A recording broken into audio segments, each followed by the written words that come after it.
for developing the cigar? Well, I was exposed to tobacco and making cigars and the cigar industry since I can remember. My mother made cigars for 40 years in 2 different cigar factories. And when I was in my 20s, I tried a cigar and, you know, one thing led to another and I developed a palate. And at some point, I decided that I wanted a cigar to meet certain criteria. I wanted a cigar that was, for me, that was full-bodied, was spicy, was had depth to it, a cigar that burned well and was very well constructed. And during my knowledge acquisition, I learned to appreciate fine cigars, particularly the Cuban tobacco. That always left me with a wonderful memory. So I wanted to construct something that took me back to my childhood, that took me back to the labor of my mother, took me back to the passion that people had for making cigars in a good one. And I became part of the culture. And for me, it was just a labor of love and a passion and that just captivated me. And I wanted to do that for myself and for others who share my taste. Briefly describe the process or the steps that you went through to come up with the cigar. Well, the cigar gathers its flavor and its characteristics from the filler, from the binder, and particularly from the wrapper. And once I had in mind what I wanted to taste and I wanted to smell, I put together the complexity that I desired. The cigar, for example, is a complex one, and it's a diversified one. It's one that's represented by 5 countries. And I knew that to have depth and complexity, that I had to incorporate different tobaccos. They're all aged, and they are all from a Cuban seed. The filler, for example, is represented by Honduras, Nicaragua, and the Dominican Republic. The binder is represented by the United States and the wrapper Ecuadorian. How many trials did you have to go through before you achieved the taste that you wanted? We went through a number of trials. We didn't quite hit it. And then finally, we had the architecture, we had the excellence in manufacturing, we had the aroma, we had the draw, and most of all, we had the wonderful taste. And that's when we hit it. It took many times. How did it feel emotionally when you finally arrived at that perfect place? Eureka. I connected with my mom. Hold off on your next question, will you please? Let me lay the camera up just a tad. How are we doing with the level? Great.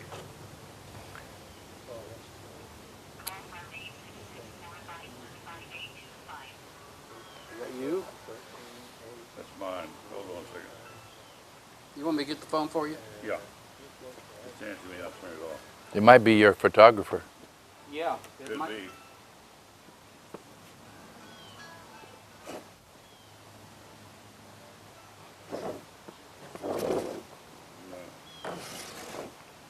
Let me know when to start. When was 9/11? 2001? I'm sorry?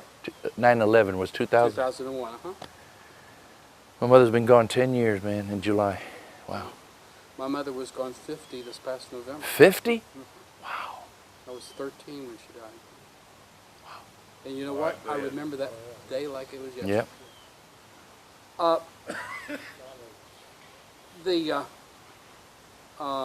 When you went into this, did you go into it with the intention of making cigars for your friends and family and for yourself? Or what made you decide to share it with the world? Well, I made the cigar for my own personal satisfaction. And then when I gave some cigars out to my connoisseur friends, they were very impressed. And they politely asked for more. And when I introduced it to one of the cigar shop owners, he said, "Doc, why don't we sell it for you?"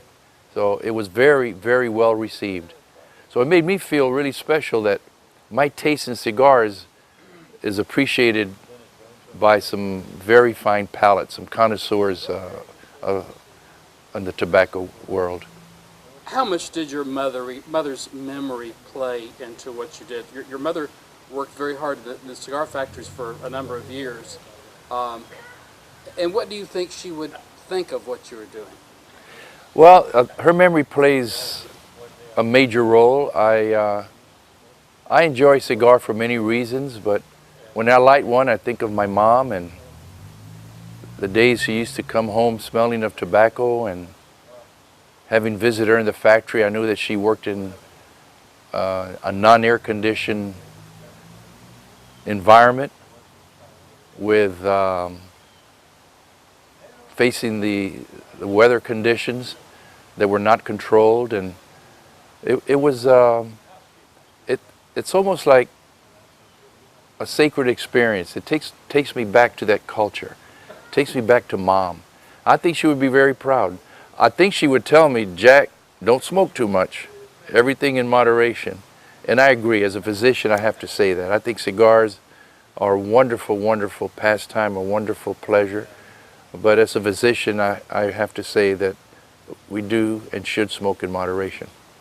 You've been a very well-known physician in Tampa for many years, and most everybody knows you as mostly a doctor, maybe a little bit of an entertainer. Do you see yourself phasing maybe out of medicine and into manufacturing of cigars? No, I have a passion also for cooking. I'll never own a restaurant. I have a particular calling, I feel, and passion for taking care of children and their ophthalmological problems. That's what wakes me up every day, and that's what I enjoy doing. That's terrific. The the design of the cigar, the architectural of the cigar, how much of a hand did you have in that? Well, I left the manufacturing up to the experts, but I had with a blender a heavy hand, so to speak, in coming to the complexity of it. I felt that it had to be pleasing to my palate, and the blender was awesome. He was indispensable in creating this cigar. Looking right into the camera, why should somebody buy one of your cigars?